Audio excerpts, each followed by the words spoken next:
Selamat pagi, selamat datang di channel Josem, keluarga yang suka jalan-jalan, aktivitas outdoor, camping, dan juga road trip. Hari ini kita mau jalan-jalan ke Kawarengganis dan mau camping di camping ground Nampai di Ciwidey. Kita juga akan mencoba Rengganis Suspension Bridge, jembatan gantung terpanjang di Asia Tenggara. Setelah itu, kita akan naik Keranjang Sultan dan bermain go-kart graffiti atau golsat. Dan ada bonus buat tempat-tempat ngedrone di Ciwidey. Jadi, ikuti terus perjalanan kami ya.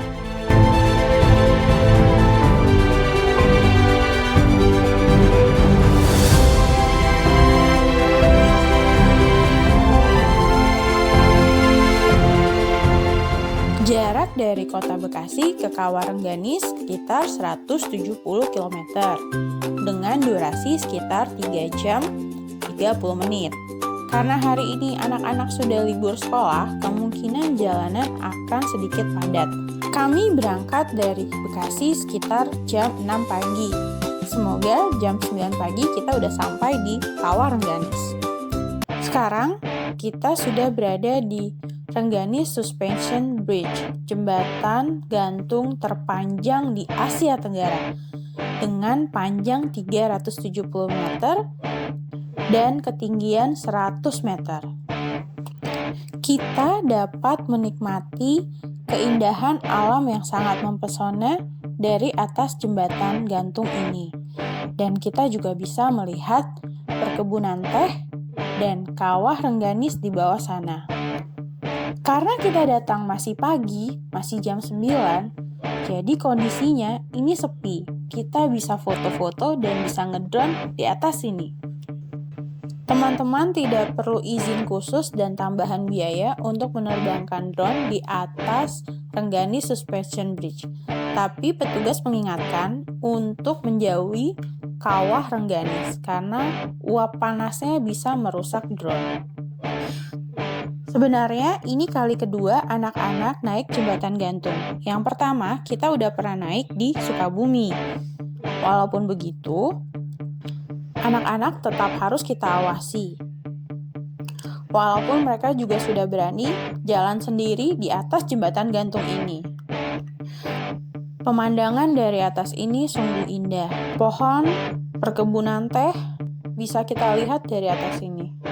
Sedikit tips kalau kamu takut ketinggian, kalau kamu mau lewatin ini, jangan lihat ke bawah, karena itu mengerikan.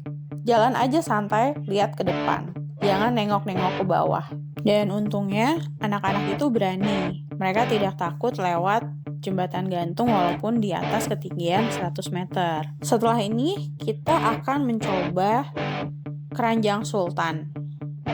Tidak jauh dari jembatan gantung, kita hanya berjalan 5 menit, kita akan langsung ketemu dengan Keranjang Sultan. Sekarang, kita akan naik Keranjang Sultan. Keranjang Sultan ini sekali berangkat itu ada 5 keranjang.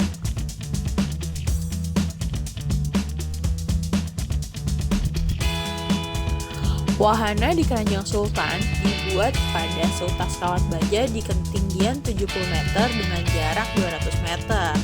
Jadi ini lebih tinggi daripada yang ada di Sukabumi.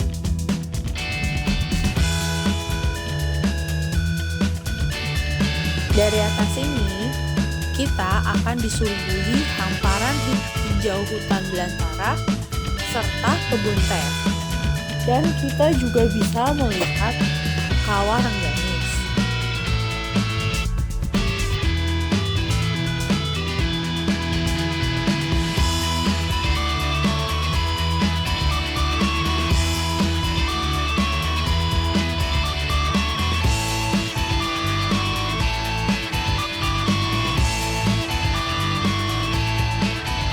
Setelah dari Keranjang Sultan, kami memutuskan untuk langsung kembali ke parkiran, tidak melanjutkan ke Kawarengganis. Karena hari sudah mulai siang dan kami masih mau mencoba golsat. Golesat itu tidak berada di sini. Kita harus naik mobil ke arah situ Patenggang. Jadi kami menikmati Kawah Rengganis dari atas saja. Dari Keranjang Sultan, kita harus jalan kaki menuju parkiran mobil. Kira-kira 15 menit dengan jalan kaki. Setelah itu, kita akan naik mobil menuju situ Patenggang kira-kira 10 menit.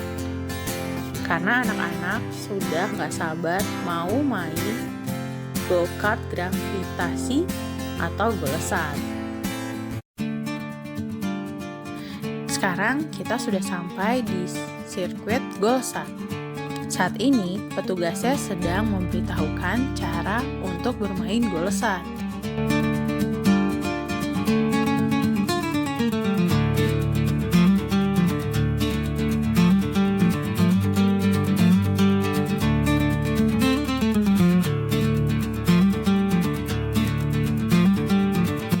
Golesat merupakan permainan go-kart, tapi bedanya wahana ini tidak memiliki mesin.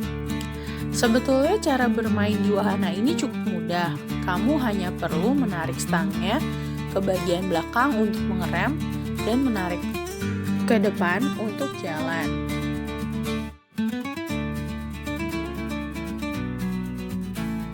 Tapi untuk amannya, kamu harus mendengarkan penjelasan dari instrukturnya dengan benar ya.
Ini kali kedua anak-anak bermain go-kart graffiti.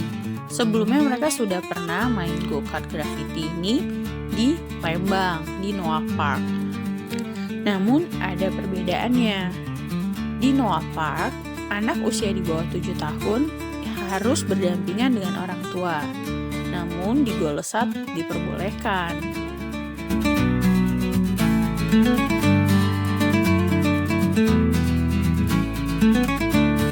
Karena sudah pernah bermain di Lembang, jadi saat ini kami membiarkan anak-anak bermain sendiri. Tentu dengan pengawasan kami di belakang, kami tetap ikut bermain go-kart ini.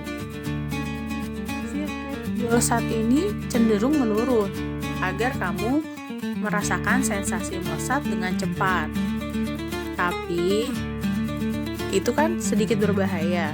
Jadi ini sirkuitnya sedikit landai, makanya kami agak tersendat nih.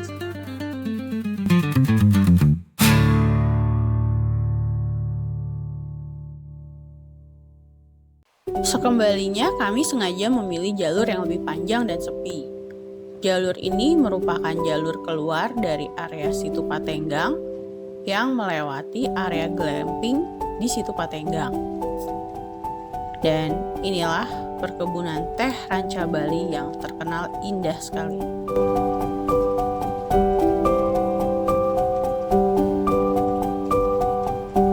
Sejauh mata memandang, kita hanya melihat hamparan kebun teh yang hijau dengan perbukitan yang indah.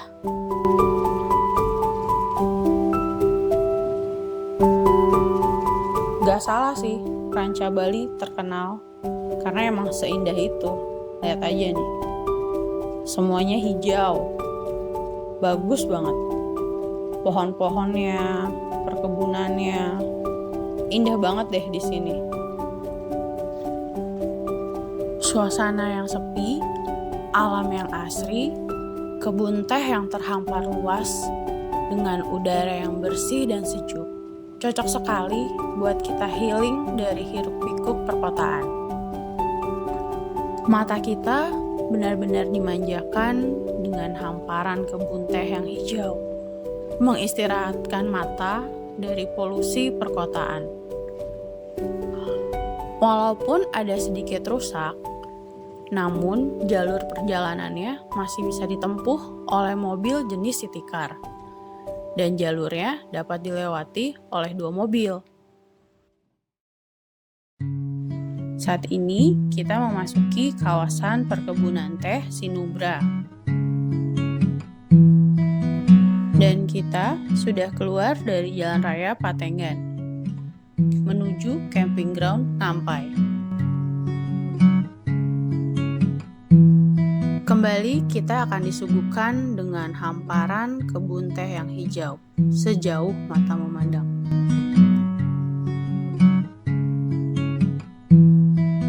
Saat ini jalanannya cukup bagus. Mendekati camping ground Ngampai, nanti jalanannya akan lebih off-road.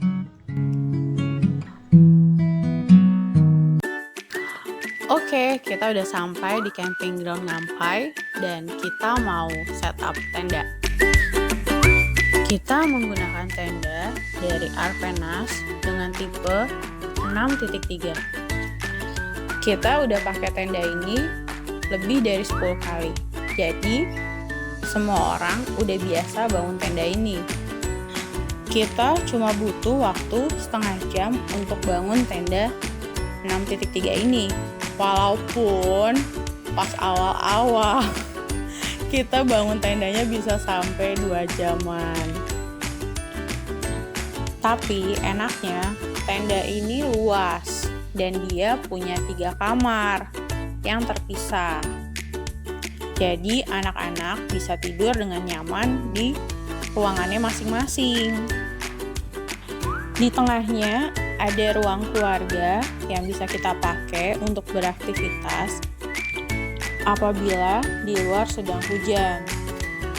Jadi kita nggak gabut-gabut banget, kita masih bisa beraktivitas di dalam tenda. Tenda ini ukurannya cukup luas, 5x6. Jadi sebelum kita camping, kita harus memastikan tempat atau kafling yang kita pilih itu muat untuk tenda kita. Kayak sekarang di camping ground Ngampai, kita pilih di A3. A3 ini cukup luas dan lebar. Lebarnya itu 6 meter. Jadi kita bisa bangun tenda langsung menghadap ke sungai. Kafling Arjuna ini adalah kafling yang paling favorit. Lihat aja nih, ini hari kerja, tapi full. Di kafling Arjuna terdapat 10 kafling.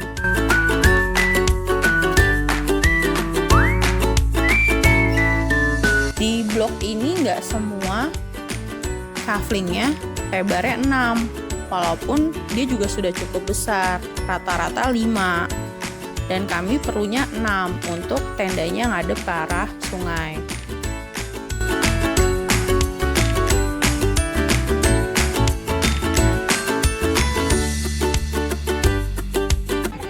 Dan ini dia yang membuat anak-anak suka banget camping di sini. Karena di depan tenda anak-anak bisa langsung main air.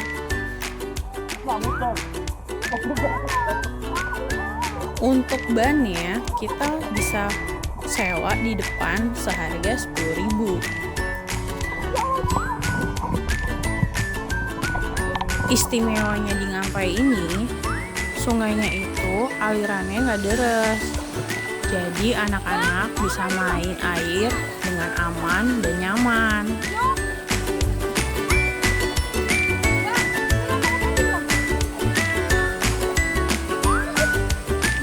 Walaupun airnya sangat dingin, mereka tetap aja akan tetap main air nih. Kalau nggak disuruh berhenti, bisa main air seharian di depan.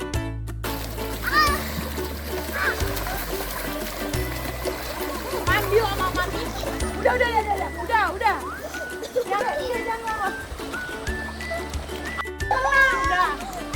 Jangan. Udah bang, nggak bisa tengah. Oh, bisa kan?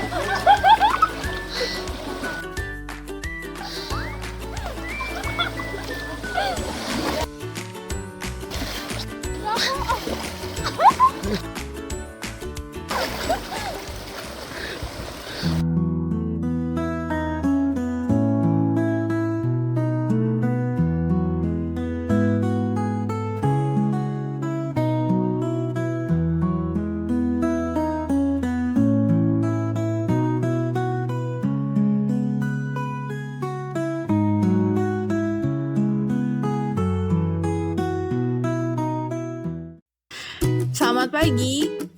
Kali ini kita mau sarapan dulu ya, karena setelah ini kita mau hiking ke puncak Ngampai. Awalnya, kami ingin ke puncak Ngampai menggunakan ATV. Tapi saat di tempat petugasnya, ternyata ATV-nya tidak dapat menyala. Jadinya kami memutuskan untuk hiking saja. Untuk treknya, dia itu masih bebatuan dan tanah, tapi jalurnya cukup landai. Dan di sepanjang perjalanan, kita akan bertemu dengan para petani teh yang sedang bekerja di pagi hari. Hiking ke puncak Ngampai itu enak banget, dan jalurnya itu kids friendly. Lihat aja nih, anak-anak bisa jalan sampai ke puncak sendiri. Dan jalurnya yang landai, jadi kita cuma butuh setengah jam buat sampai ke puncak. Sambil menikmati perkebunan teh yang indah banget. Udaranya segar dan ini masih dingin. Pagi ini suhunya masih di 17 derajat. Jadi masih enak dan segar nih kita mau naik ke atas, melihat Ngampai dari puncak. Dan inilah kami di Josem di puncak Ngampai. Di atas sini kalian bisa melihat 360 derajat ke semua arah. Kita bisa melihat tempat camping kita di Ngampai di bawah sana. Kita juga bisa lihat ada Jamuju camping ground. Kita juga bisa lihat gunung, dan yang paling keren dan pasti adalah hamparan kebun teh yang luas banget. Nah, ini perjalanan pulang kita dari puncak Ngampai. Untuk jalur pulangnya, kami memilih jalur yang suka dipakai oleh petani. Jalurnya lurus ke bawah, biar kita cepat sampai ke tendanya. Tapi jalurnya sedikit ekstrim, tanahnya lembek, basah, dan juga licin. Jadi kalau kalian mau lewat sini, pastikan kalian hati-hati ya. Beberapa kali kami sempat terpleset karena memang jalurnya licin. Tapi nggak apa-apa kok. Kita nyoba hal-hal baru pada saat kita camping. Dan ini seru sih. Dan anak-anak itu ketawa-ketawa. Jadi dia ingat nih, oh kita ke kebun teh yang basah-basahan itu ya, kayak gitu. Jaraknya jadi lebih cepat sih. Paling ini 15 menit kita udah sampai nanti ke tenda. Jalurnya benar-benar landai. Lihat saja, anak aku yang paling kecil itu bisa jalan sendiri, berangkat dan pergi tanpa minta digendong. Dan dia senang banget nih bisa jalan-jalan ke atas bukit kayak gini. Bisa lari-larian, bisa metik-metik daun teh. Keren banget sih di sini. Matanya benar-benar dimanjain dengan pemandangan yang sangat indah. Dan di perjalanan kita turun, kita akan bertemu dengan banyak petani. Mereka telah selesai bekerja di pagi hari. Kita bisa menyapa mereka di dalam perjalanan kita pulang ya.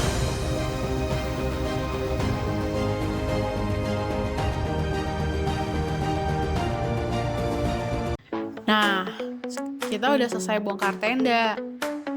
Habis ini kita akan jelasin kafling yang ada di Ngampai Camping Ground. Untuk kafling yang kita tempati tadi itu ada di A3. Semua blok yang ada di kafling Arjuna ini lokasinya tepat di pinggir sungai. Jadi ini benar-benar favorit banget. Dan bisa waiting list sampai berbulan-bulan untuk camping di kafling ini. Nah, ini dia sungainya. Memang jernih kan? Nah, yang di atas itu adalah kafling Bima. Dia ada akses turun menggunakan tangga. Sekarang kita akan melihat kafling Bima Awi. Kafling Bima Awi ini juga benar-benar di samping sungai, namun dia tidak camper van.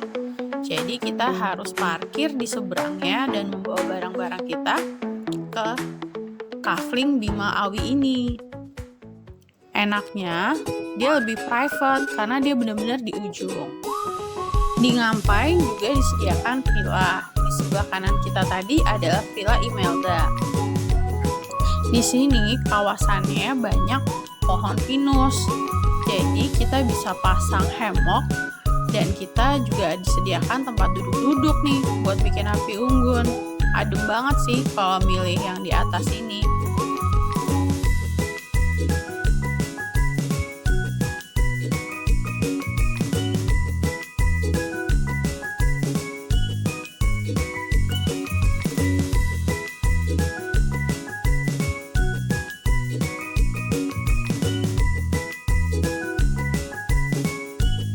Nah, sekarang itu adalah Blok Sadewa. Blok Sadewa itu merupakan kawasan kafling yang memiliki hutan pinus.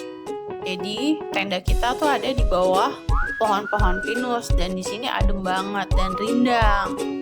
Kalau kamu pilih di sini, juga ini enak banget. Di depan ada restoran dan juga rumah penjaga. Dan juga ada kantin. Jadi kalian yang camping di sini tenang aja, bisa jajan di restorannya dan juga bisa jajan di kantinnya. Dan di sini ada penjaga yang selalu standby menjaga kita. Jadi aman.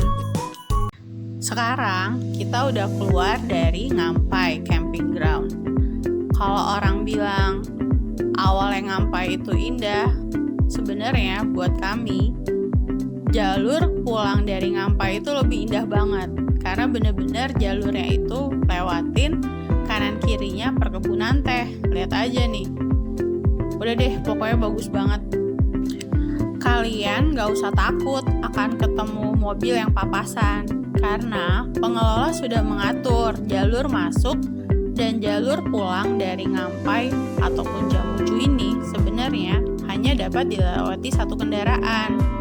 Jadi tenang aja, walaupun jalannya masih sedikit berbatu dan lumayan hancur, cuma kebayar dengan view-nya yang benar-benar indah. Kalian bisa lihat hamparan bukit, lihat perkebunan teh, dan nanti juga ada perkebunan stroberi di depan. Ayo, tetap ikuti, karena kita akan menikmati indahnya jalan di Ngampai Ciwidey.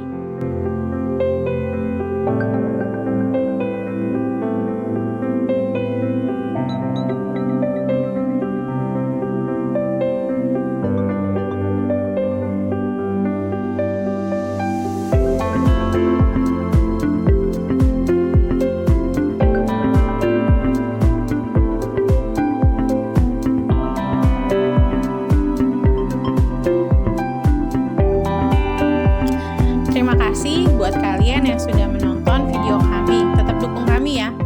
Karena setelah ini The Josem akan share trip-trip kita yang lain, road trip kita yang lain, dan camping kita yang lain. Tetap dukung kami ya. Bye-bye. Thank you.